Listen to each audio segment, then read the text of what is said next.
گردی به کسی نو و تا کی به اثر ریزی چی باشد خون شوی بردا من از میشگانی تر ریزی.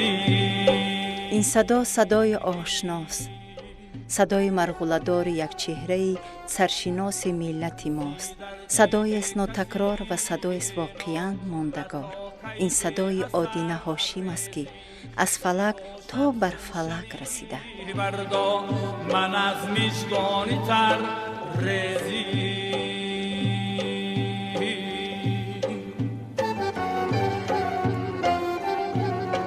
بقای گلشنی هستی ندارد سرپچندانه.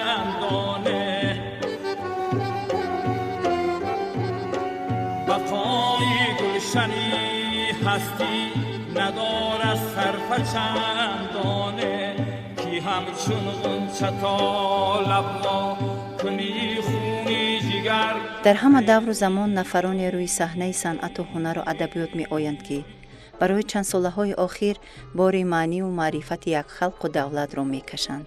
برای زنده ماندن هنر و فرهنگ همان خلق کار می کنند جاودانه.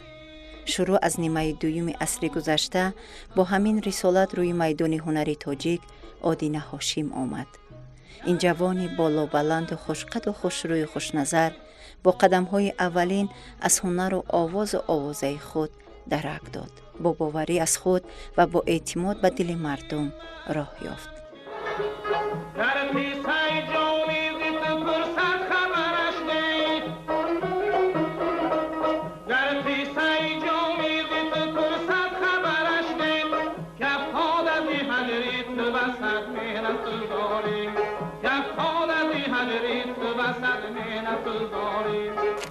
من گمان میکنم که خدمتی که استاد آدینه هاشم به این ملت کرده است برابر با اثرهای بسیار کلان حجم است. اگر شاهنامه گویم شاید محابط شود، ولیکن جانی گپ سخن مغز تربیت، سخنهای تربیوی را، مغز حکمت‌های نیاگانی ما را استاد در اون و اون استادی و اون قدر زیبایی به مردم میرساندن که باور کنید از یک غزلشون چندین آدم ها بیدار می شدن، چندین آدم ها تربیه می گرفتن. برای ملت، برای شناخت ملت، برای فرهنگ ملت شخصیت ها هستن که اونا کمیافت هستن. چینده مثلا در 100 سال یک تا پیدا می شود یا 10,000 سال یک تا پیدا می شود. از اون جلو استاد زندگیات، استاد آدینه هاشمی همین گونه هنرمندی اصیل بودن و برای این ملت تاجیک، برای دوام دادن صنعتی موسیقی سنتی تاجیک، خصوصا فلک بسیار خدمت‌های شایان کردند. هر یک ساحه صنعت با خود یک دیوار دارد و او دیوار با پای دیوار دارد. پای دیواری که استاد آدینه هاشم گذاشتند، من باوری دارم که دیر باز در فکر و خیال مردم میماند و در تاریخ صنعت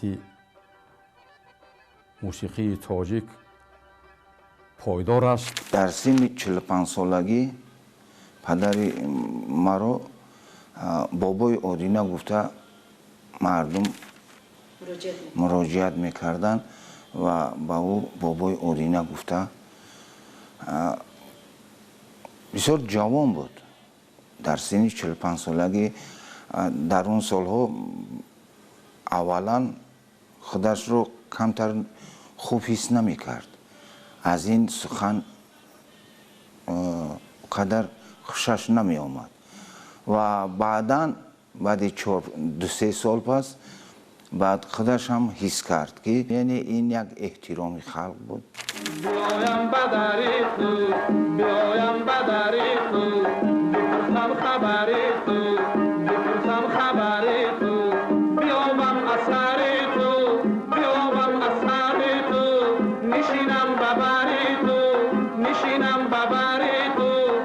در مجلس او شادی اختر گذری تو چو در مجلس او شادی اختر گذری تو. ادینه هاشم 13 ایون سال 1937 در دهه نیمدره دشت جوم ناحیه شوراباد حاضره ناحیه شمس‌الدین شاهین در عائله صنعتکار شناخته و ورزیده حافظ خلقی هاشم قاسموف به دنیا آمده است. محیط هنر و فضای پرمحبت آهنگ و سرودها ادینه نورس را راه به سوی آینده کشاد. وقتی که به سینفوی 8 و 9 می رود در پهلوی پدرش می نواخت و می خواند. پدرش هاشم قاسم حافظ خلقی ریسپوبلیکا بودند. سال 1960 با عنوان بلندی حافظ خلقی مشرف گردیده بودند و اولین شعری که خوانده بود دیدم در یک چمن یک آشیان آشیانی پرصفای بلبلان از استاد لاهوتی و از همون سالهای اول با شعری بلند با شعری که شهوت هایی که دارند که در آن مردم در خود را میبینند زندگی خود را در آن حس میکنند و با همین گونه شعرها و صحنه آمد. در برابر تربیت گرفتن در بغل هنر و مکتب بزرگ استاد شاگرد پس از ختم مکتب میانه ادینه هاشم تحصیل خود را در آموزشگاه موسیقی شهر دوشنبه ادامه می دهد. ادامه این پیراه با او کوشش و تلاش زحمت و مهنت های زیادی را پیش رو می گذارد تا هنر و ایجادش در سطح بلند کسبی به درجه والا برسد.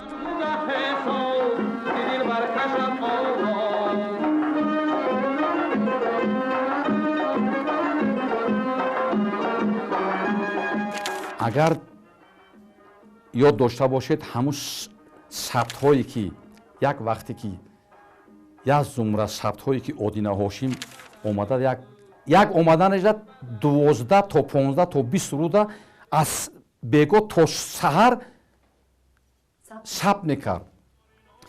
انا همون ثبت هایی هستند که اونا هیچگاه از یادی مردم نمی رود و همون ثبت ها که صدا دادن مکتب ادینه هاشم الکی معلوم می شود. خوشبختانه ما از زمره هنرمندای هستم که یعنی تقدیر مهربانی کرده بود که من یعنی تا 10-15 سال در یک محیط در یک کارگاه همراه استاد فعالیت کردیم و از این جهت من خودم بسیار خوشبخت می حسابم. درباره بزرگی، درباره قدر و منزلت و هنر ادینه هاشم می توان ساعتها صحبت کرد و من هم خاطرهای خیلی زیادی دارم، زیرا استاد زبردست ادینه هاشم نه تنها بسیار هنرمندی ناتکرار بلکه بسیار یک دوست، یک رفیق بسیار عجیبی بودند. ای خدا این وصل را هجران مکن، سرخوشانی عشق را نالان مکن. سؤال به میان می آید چرا وقتی فلک می گوییم به اختیار در سرگه این ژانر موسیقی مردمی تاجیکان ادینه هاشم را نام می بریم. هرچند پیش از ادینه هاشم و بعد از او نیز سرایندگان خوب فلکی بودند، اما چی سبب گشته که نام این چهره ناتکرار عالم هنر با فلک علاقمندی زیج دارد؟ یعنی فلک به ادینه چی داد و ادینه برای فلک چی کاری کرد؟ جمع و شمع خویش را بر هم مزن، دشمنان را کور کن شادان مکن.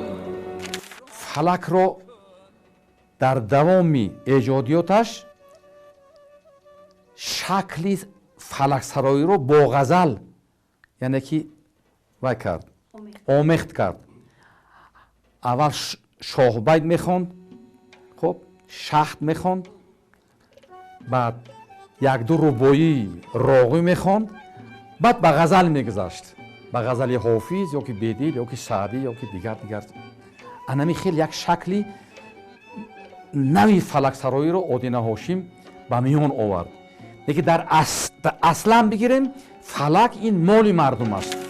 عاقبت در سینه ام دل از تپیدن باز ماند، بس که پر زد در قفس مرغ از پرواز ماند.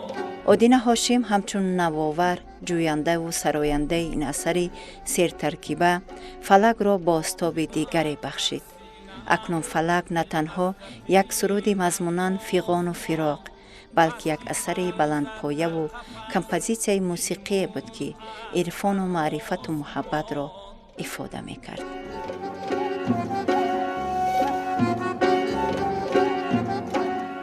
رفت ایام شباب و خارخاری او نرفت، مشتی خوش و کزیسه لیل و بهاران باز ماند. شنونده با شنیدن فلک استاد آدینه هاشم خود را در سما میدید و فلک استاد او را لحظه به لحظه، زینه به زینه به آسمان ها میدید. همین بود که در زمان زندگیش شهرت این سراینده خوشصدا و خوشنوا مرزها را عبور کرده بود و دلها را تسخیر. مهمتر از همه آدینه هاشم یک مکتب تشکیل نمود که با جمع آوردن نفران واقعا صاحب استعداد آن را صیقل داد که هر یکی امروز در پایه خود استاد هستند. کوشش میکردیم که هیچ وقت استاد برای ما یگان گپی سخت نگرد، چون که همه نازکی های رفتار کاربر استاد را بسیار خوب میدونستیم و همیشه مساعدت میکردیم و هیچ وقت همیشه یعنی با ما، یعنی با من، با نورانشاه لطیفوف و با مرادمد رحیموف یک توجه خاصه داشتن. ما را بسیار دوست می‌داشتند چون که ما هیچ استاد تنها نمیگذاشتیم و همیشه در پهلویش بودیم. در هر کجایی که می نشستیم تاکید به تاکید می آورد که شعری که شعریت ندارد، شعری که پست است، هرگز اون دست نزنیم. محیطی که استاد در این همکاری و همایش و همراهی ها مهیا کرده بود خیلی سازگار برای کار و ایجاد نیز بود، میگوید فیضعلی حسن. ای شنود استن که مجنونی دل افگار، چه شد از مردن لیلی خبردار، گریبان چاک زد با آهو افغان، به سوی من قدی لیلی شتابانه. در همه جا استاد را بسیار دوست می داشتند و مخصوصا همین مردم وجه یک احترام خاصه داشتند و در اونجا یاد دارم قریب که این طرح جایی که نمایش کنسرت ها نشان میدیم، یعنی کلوب ها که میگفتن، این کلوب ها قریب که نبودن و از بس که یک جا نیم جا بود و بسیار خرد هم که خوردن و استاد میگفتن که یعنی همه کنسرت های ما در همون درون باغ، در همون تگ درخت ها مردم میشتن، استاد بازم میکرد و بعدتر ما بازم میکردیم. خلاصه که انمی خیلی یک بسیار برای ما امروز فکر میکنم بسیار لحظه های قیمت به دستند. استادانه بسیار زحمت میکشیدن، بسیار محنت میکردن، بسیار میآموختن. چون خودی همون شما غزل حافظه گیرید، اگر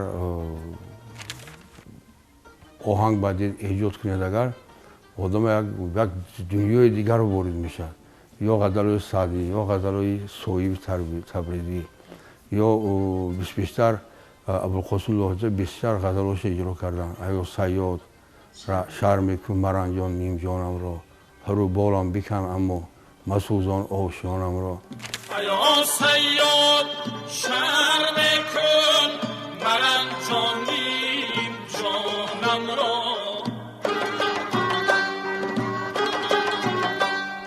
هرو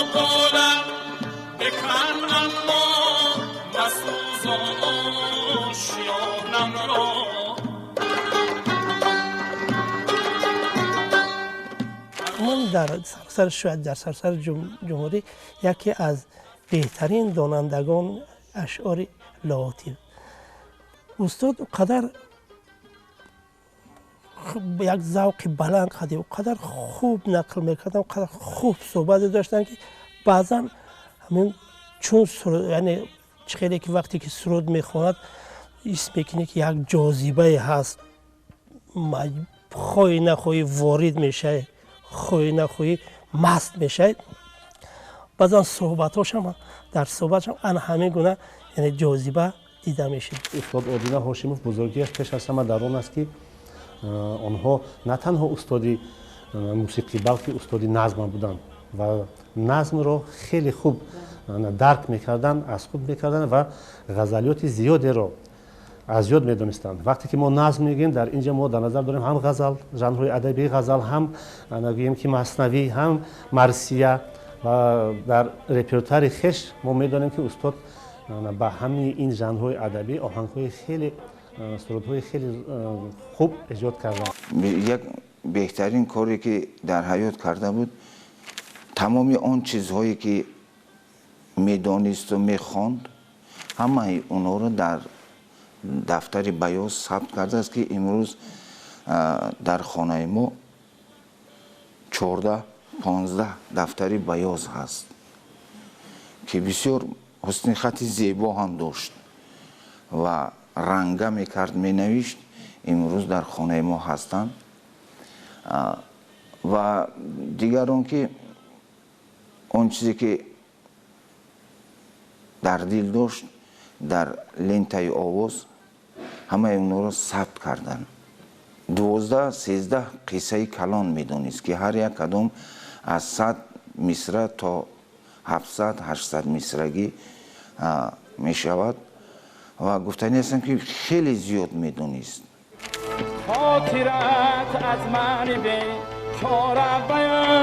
شاگردان این مکتب هنری خیلی زیادند. آنه که با او کار میکرد باری در صحبتش بود، نصیحت و مصلحتش را اگر گوش میکرد دیگر هیچ نمیتوانست شعری پس انتخاب کند، آهنگی سبک اجرا نماید.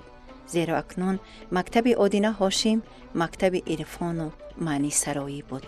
جمعی بیادی قدر چون توتی در فیغانم، جمعی شوقی رویت بیمار و ناتوانم، بعضی شهید هر شب از تیری ابروانم، بعضی چون چه دل خون از خنده لبانم، چشمان من برویت در عاشقی شمانم، از عشق یک دیگر را دیدن نمیتوانم. من یاد دارم یک ساله هر سال وقتی که این یا آن ناحیه نقشه پخته‌سپاری رو تمام میکرد، همون ناحیه رو دعوت میکردن به مرکز و در تلویزیون یک کنسرت میدادن.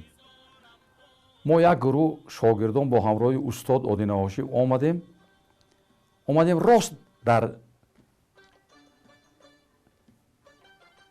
نزد وزارت فرهنگ فرآمدیم. از اون طرف دیدیم که استاد ظفر ناظم با یک دو رفیق دیگر صحبت دارد. وقتی که ما را آدینه هاشمی با این یک 10-12 نفر نوازنده و شاگردو دید، از همونجا ظفر ناظم گفت اوی آدینه هاشمی، اگر همین خیل شاگرد من داشته باشم به مانند تو دنیا را قایل میکنم. یعنی مکتبی بسیار با قوت بود. مکتبی بود که هم حافظای خوب تربیه کرد، هم نوازنده های خوب رو تربیه کرده توانست آدینه هاشمی. خصلت‌هایش را دوستان و نزدیکان، شاگردان و همنشینان با یک مراق و ذوق تام شرح می‌دهند. بعضاً سختگیری و دقیق کاری و بعضاً مهربانی و بزلگویی‌هایش تا هنوز روی خاطره های آنها باقی مانده است. خاکساری هایش را باشد بی‌بها ارزیابی می‌کنند. آدینه هاشمی یک خصلت داشت.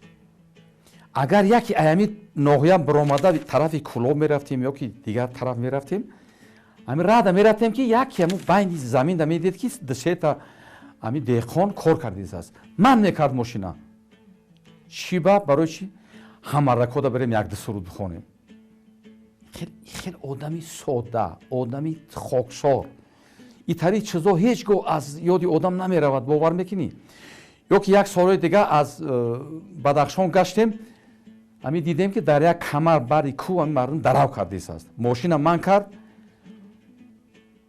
бигирен асбоборо рафтем ҳама аз қафои Одина Ҳошим рафтем ба ҳамун даравгарора як соат ҳамунҷа консерт дод خاکساری آموختم مثلا خواندن شعری بلند آموختم با یگان مرکه با یگان توی می رفتند اگر یک ساعت یک نیم ساعت اگر سرود می خواندند حتما یک ساعت نیم ساعت دیگر باز با مردم صحبت می کردند با مردم گفتگو می کردند نصیحت می کردند یک ربایی رو تکرار به تکرار می گفتند که پیشی مطلب زی هیچ کس پیش مباش چون مرهمی موم باش و چون نیش مباش خواهی که زی هیچ کس گزانت نرسد بدگوی و بدآموز و بداندیش مباش وقتی که در همین کشور مقدستان سفر هنری داشتیم با اهل یعنی تمام همون هیئت گروهایی که در تئاتر فعالیت میکردن در یک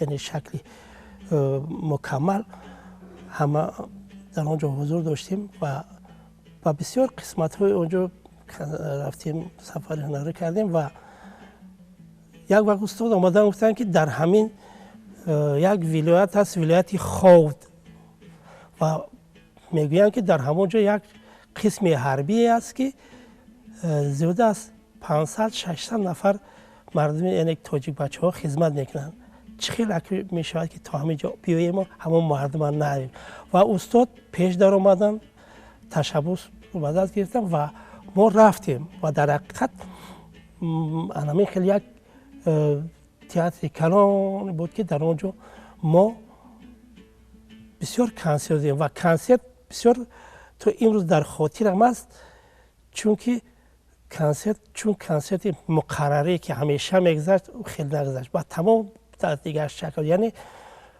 تمامی همون مردم آزاد خیسته در صحنه در همین تالار یعنی که با ذوق رقص میکردن که همین چیز برای ما عجیبه بود. ما این خیلی یعنی نمایش رو بار اول میدیم. سفرهای هنری استاد آدینه هاشم به داخل و خارج کشور خیلی زیاد بود.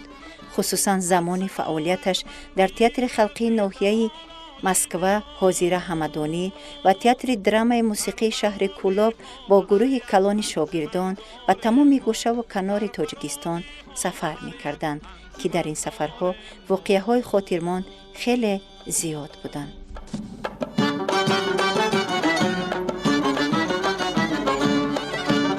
قلعه خم سر کرده تا نویه ونج همین شارا لب دریا صورت می‌گیرید و ما بسیار خوب می‌دیدیم یک سر مشاهده می‌کردیم که وقتی توسط هم اتوبوس حرکت می‌کردیم یک سر بسیار خوب مشاهده می‌کردیم که همون در لب دریا قشلاق جاهای بودن که یعنی همون دهه‌های بودن که همه کاربار آنها رو یعنی بسیار خوب مشاهده می‌کردیم تماشا می‌کردیم و در بسیار جاها می‌ایستادیم خیلی تماشا می‌کردیم و بعضا صدا می‌کردیم آنها صدا می‌کردن با مردم صحبت می‌کردیم و لحظه خاطرمانش همین بود که وقتی که در همین راستی همون قشلاق می اومدیم بعد استاد می‌گفتن که اکای خالمت همون اشاره می‌کردم با شفیاری هم افتاد اکای خالمت ماشین یک لحظه دارید و میگفت که همون بلنگو یک تمه رفتی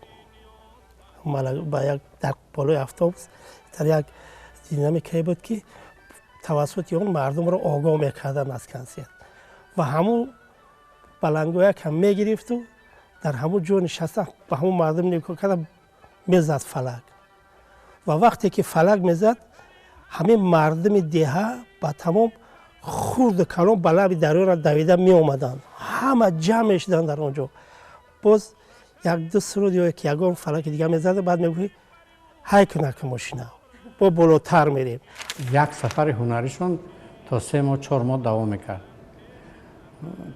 که این از خود گذشتن است اینقدر خدمت یا اینکه گفتن که از آغاز هر روزی که 2 کنسرت بود و 2 کنسرت در تالارها.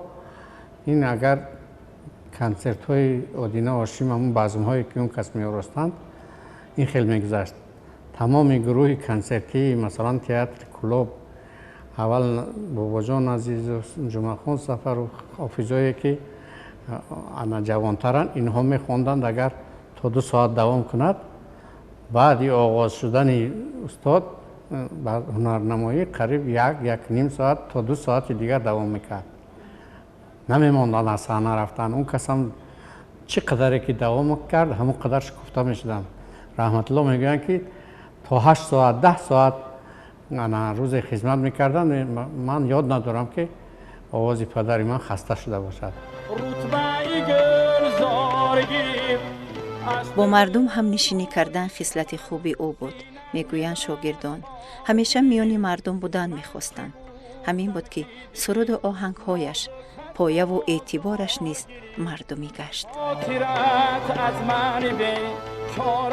رسالت یادین هاشم بعدها ما فکر میکنیم تنها سرود خواندن نیست.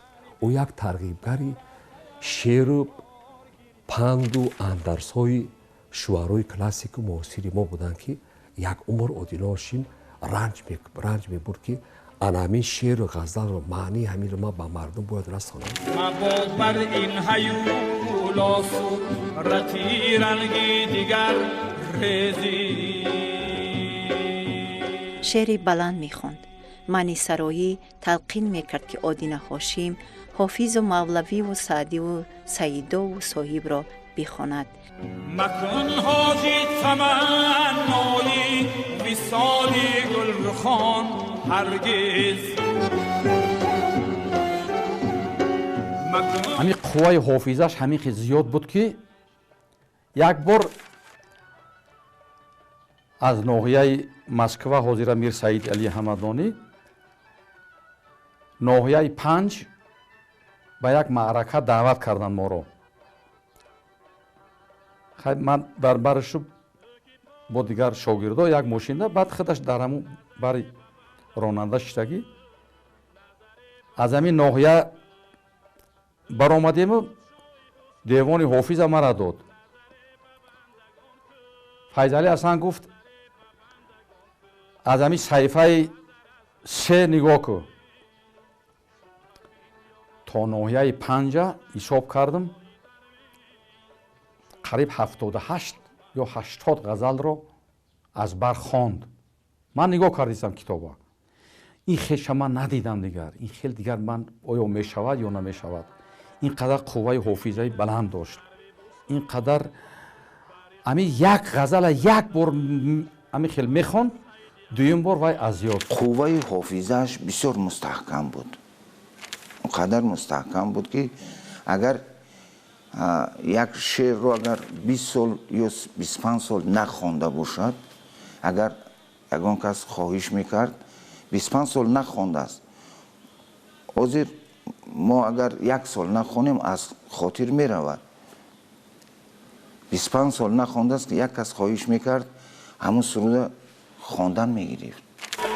همی زرق چون کمندش هم از سیدی عقل گیرن. در برابر سرودخوانی ها معروفیت آدینه هاشم در شعردانیش افاده می‌یافت. حفظ هزارها بیت و تحلیل و توضیح آنها همنشینان را به حیرت می‌گذاشت. همین بود که محفل و کنسرت ها تا دیر دوام می‌کردند و شنوندگان و راغبان سرود و صحبت‌هایش باز هم تشنکام می‌ماندند. زی چمن نره سر فیزی بیخ بر نکندش. من که تمام وقت در واسطه رادیو تلویزیون استاد آدینه هاشم میدیدم لذت میبردم از اون سخنرانی که اون کس گفتن. چون که در مابین هنرمندا اینقدر بلند فهمیشی سخن رو فهمیشی شعر قبول شعر و بسیار هم خیلی نوز تکرار بودن و بسیار هم غزل های میدونستن. با فکری بنده ممکن غزل های حافظه، سعدیه، صاحب تربیزی، ابوالقاسم لاهیچه بسیار اسمی داشتن ба фикрам ҳамина азод медонистанд, чунки бисёр фаҳмиши баланду як истеъдоди нодири вай доштанд, фавқулода доштанд, ки мана имрӯз дар байни халқ то имрӯза ман бовар дорам ки ҳазорсолҳо санъати устод Одина Ҳошимов зинда мемонад. як ғазали Саидоро бисёр дӯст медоштанд. сар ба пояш мениҳам ҳар ки сухан мепарварад. ҳамин мисраро ҳамин фарде ки нуқтаи асосии дарди он каса баён мекарданд махсус мегуфтанд.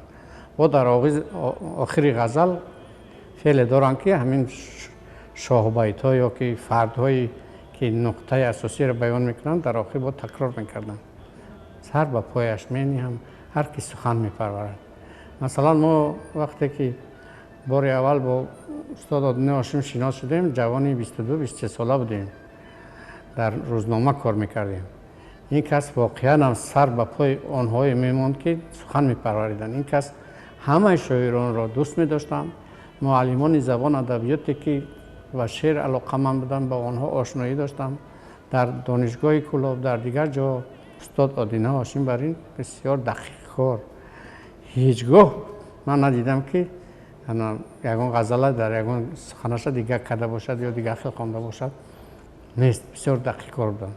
аз як нафар як воқеаро шунидем. вай гуфт ки аз худ аз даҳони Одина Ҳошим мо шунидем ки Одина Ҳошим нақл кард, боре гуфт як сафари ба ким кадом вилояти ҷумҳурии исломии Афғонистон сафари ҳунарӣ доштам барои иштирок дар кадом чорабинии фарҳангӣ. вақти ман омадам, он чорабинии фарҳангӣ ҳам ки тарҳрезӣ шуда буд ки бояд як маъракаи бузкашӣ бисёр калон мешуд. зиёда аз 1000 бузкашу човандозои Афғонистон ҷамъ шудагӣ буданд. ва устодро аз ҳам иззату эҳтиром мегӯянд ки устод шумо бо як суруд ҳамин маъракаи моро оғоз намоед. устод вақти назди балангӯяк мебияду баъди ками суханрониҳо як суруд мехонаду ва мехоҳад як бурдбориё таманно кунаду маъракаи бузкашӣ сар шавад, ки мардум шӯру қиёми бисёрро мебардоранд ки устод не суруд хонед, суруд хонед. баъд устод баъди ишораи мутасаддиёни ҳамин барнома ки мо розӣ ҳастем хондан гиред, баъд хондан мегирад. дар давоми хондан чанд маротибаи дигар узрхоҳӣ мекунад ки ман тамом кунам, бироям мардум ҳамун шӯри қиём карди истодагӣ аст. хулоса ҳамин хел мешавад ки ҳамун рӯз бузкашӣ намешавад. ана ин рисолати Одина Ҳошим аст ки рисолати Одина Ҳошим аст, бурди фарҳанги тоҷик аст, бурди санъати тоҷик аст, ана бурди фалаки Одина Ҳошим асту суруди Одина Ҳошим.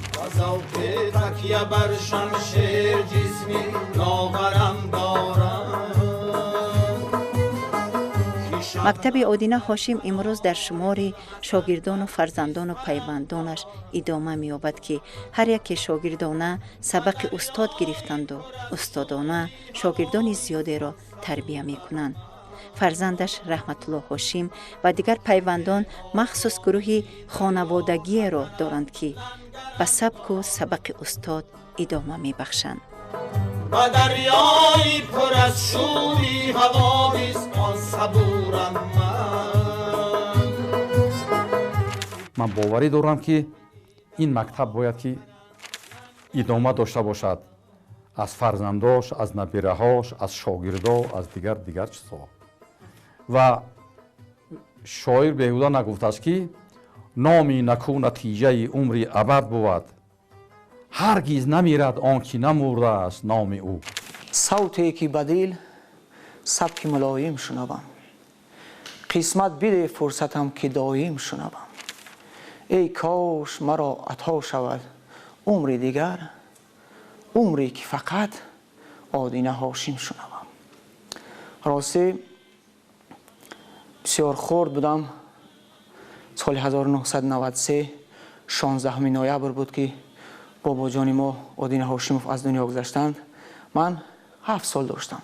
هر سحر از خواب میخواستم و از این خانه به این خانه بابا میگفتم. و با من مادرم دایی میگفت که بابای تو به اینجا رفته است و به آنجا رفته است، امروز میآید پیام میآید. همین خیل دیگر من مثلا بابایم رو در آوازش رو میشنیدم در رادیو یا که در تلویزیون خودش رو میدیدم و خلاص. و اینقدر به این آواز به این هنر دل بستم که آرزو میکردم که من کلان شوم، به مانند بابایم صنعتکار میشوم، حافظ میشوم و همین مکتب را دوام میدهم و شکر خدا که همین خیلی هم شد. سعدی شیرازی یک دورت میگه که او عمری خیرتمند هنرپیشه رو عمری 2 بایستی در این روزگار تا با یک تجربه برداشتی با دیگر تجربه بردی بکن. در حقیقت مکتب هنری استاد همین گونه مکتبی است که همیشه باید که مورد آموزش باشد، چون که او قدر بزرگ است که فکر میکنم که با سالها و اندک یعنی او رو آموختن شد. سالها باید که در حقیقت باید که یعنی مورد توجه آموزش مردم باید قرار بگیرد. استاد آدینه هاشم همچون شخصیت بزرگ و ناتکرار خدمت خود را نزد ملت و صنعت و هنر تاجیکان بی‌دریغ نموده است. جایزه و عنوان‌های ارزنده را کسب نیز کرده است. اما مهمتر از همه پاداش و جایزه ها مقام اوست در دل و دیده مردم که واقعاً مردمیش خواندند. همچه آینه اگر صاف شوی، همچه آینه اگر صاف شوی، همه جا انجمنی دیدار است.